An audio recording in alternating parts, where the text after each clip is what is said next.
much, Johnny. Well, there's no mystery about how the Bee Gees got their name. It was Brother Barry Gibb and two other people who supplied the moniker. Now, the big mystery this evening is whether our lovely young lady will choose one of the two of the three Bee Gee brothers or our Olympic gold medal winner. Let's meet our outstanding panel of bachelors right now, and here they are. Good luck, gentlemen. Well, the Bee Gees are one of the world's top groups with 3 million-selling records to their credit.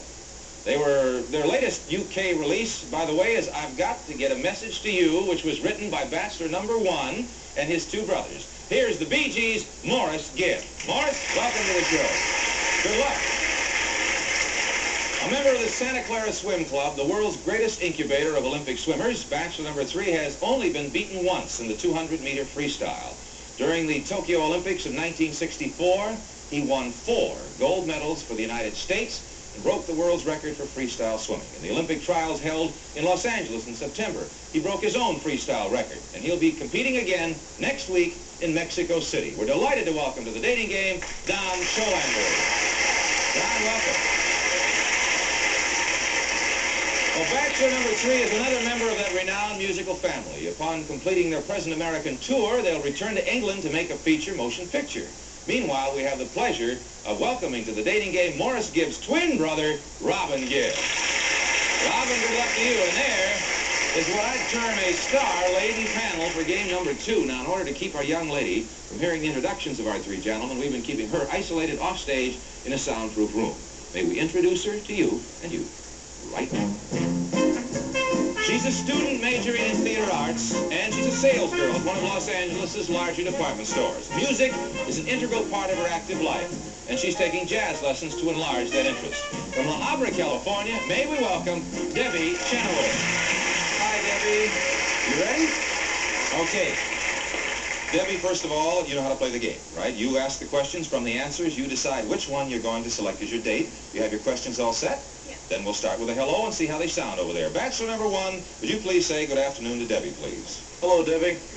Good evening, rather. Number 2, would you say good evening? Good evening, Debbie. Thank you. And number 3? Good evening, Debbie. Okay, we are in the evening. And Debbie, if you would please now have a seat. Make yourself comfortable. Fellas, do your best. The contest is on. Good luck. Okay, bachelor number 1, what do you like best about the dark? Well, I love gathering lilacs in an old brown shoe, basically, in the dark. Number 2, what do you like best about the dark? I think I like the stars and the moon.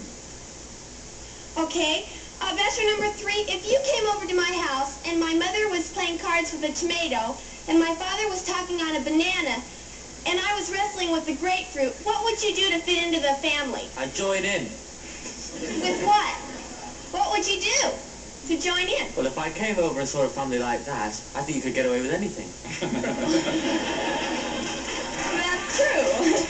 Okay, bachelor number 1, if on our first date you kissed me and I turned out into a flower, what kind of flower would I be and what would you do with me? Probably be a rose and I'd water you. You'd be a rose and water you. Oh, okay. Bachelor number 3, what kind of flower would I be? What kind of flower would you be? Yes. Well, there's all kinds of flowers. Then again, by the sound of your voice, I would say it's a daffodil. Daffodil, definitely a daffodil. No, it's just by experience. Bachelor number 2, what part of a car are you most like? I think the horn, because I'm probably noisy. Why? Why are you most like a horn? I think because I'm fairly noisy and obnoxious at times. Okay. Bachelor number 1, if you came to pick me up on our date and my father came to greet you in a suit and said that I was ill and he was going to take my place, what would you do? Smash his face in. Number 3, what would you do?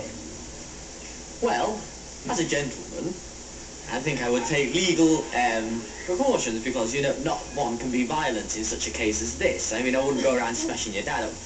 He'd obviously, you know, take action himself, so I'd have to watch out. I think I'd see a solicitor first and then hit him. Number 1, what are you going to do if I zap you? Well, that's not very nice, is it? No. I'd go home, I think. Number 2, what would you do if I zapped you? Well, I'd try and zonk you back. Okay. Number 3, I I love soft things, so say the softest thing that you can think of to me right now. The softest thing I can think of. Let me see, a cushion. C-U-S-H-I-O-N. Number 1, what's the softest thing you can think of right now? Butter. Water? Butter. Butter. B-U-T-T-E-R. And number 2, what's the softest thing you can think of? Air. A-I-R. That's the signal, Debbie's time is up, and now you have a minute to make up your mind. 60 seconds. So think about it, and while Debbie's deciding on her choice for a wild date, we'll take time out for this message.